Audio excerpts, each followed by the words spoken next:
So ARROWMONT definitely has moved with the trends of the times. Young people coming through wanting to learn shear caning, shear rushing, the basket weave, all of it. There's not just one subset of age group that is interested in it. It's not just our parents or grandparents. It is working its way down through the generation. We have older makers, and before they're gone, it's nice for us to be able to learn these things so that we can pass it on. Heather and ARROWMONT at large have been incredibly supportive and open-minded and starting to explore bringing woodworking.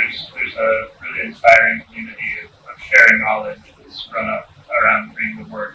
I think part of the reason that it's gained so much popularity in the last several years is that there's an accessibility, a sense of agency that comes with green woodworking, in that the toolkit is really simple and the materials are really simple and readily available. Chair making, oftentimes you're working with abstract lines and points in space, and you're working with tensions that are to some degree beyond your control. And so it's an adaptive process, and every piece of furniture has slightly different dimensions. We're working off center lines as opposed to reference faces, and we're bending wood, and that's an irregular practice. And so, for example, the slats of these chairs are determined both by the rotation of these back posts and the severity of the bend in the leg. And there's no way to predetermine that. So to some degree, I'm building this chair adaptively and in response to elements that are somewhat beyond my control. So, every piece has subtle differences. The way that I started woodworking, you would by plan, you cut all your pieces out exactly the same. You had your stop blocks, it's all dry lumber, and so seemingly that you pre-cut everything, then everything will fit together and come together. And that's what's really kind of nice is the unpredictability of this. It kind of keeps you a little bit fresher on your toes, but you have to remember it was coming from a living thing to begin with. And so to work in response to that, I find a very appealing idea that every piece is going to be just slightly different, but at the same time, it's the same. It's part of the bigger piece, and I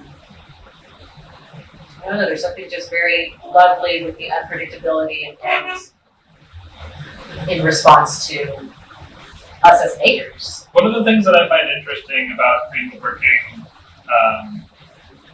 is that you're working with kind of two opposite ends of the spectrum.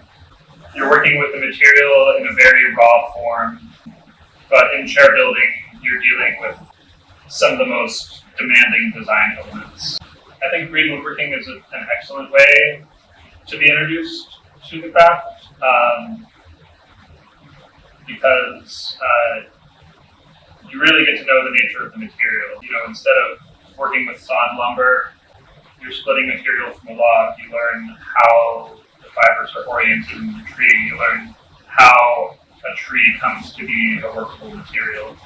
You understand how wood moves as it dries because you're watching it dry out over time, and you understand how the working properties of the material changes as the wood ages. There's something very grounded with working with green woodworking, and that's what I've really loved, is that it's opening up my world a lot, learning more about green woodworking processes and how it differs, and the timing that you have to wait.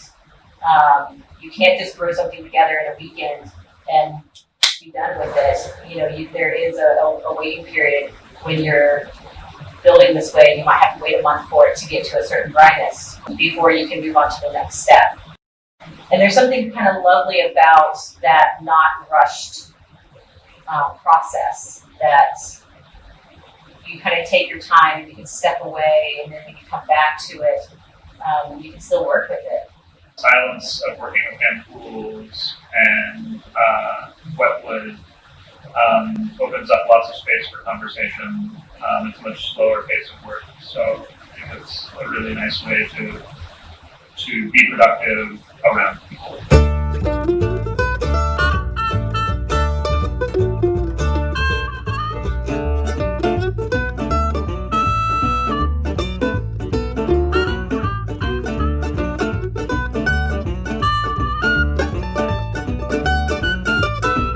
Every evening when the sun goes down, get with my party and I begin to clown. I don't care what the people are thinking. I'm not drunk, I'm just a drinking. I set 'em up, another round. I set 'em up, another round. I set 'em up, another round. One more round won't get me down.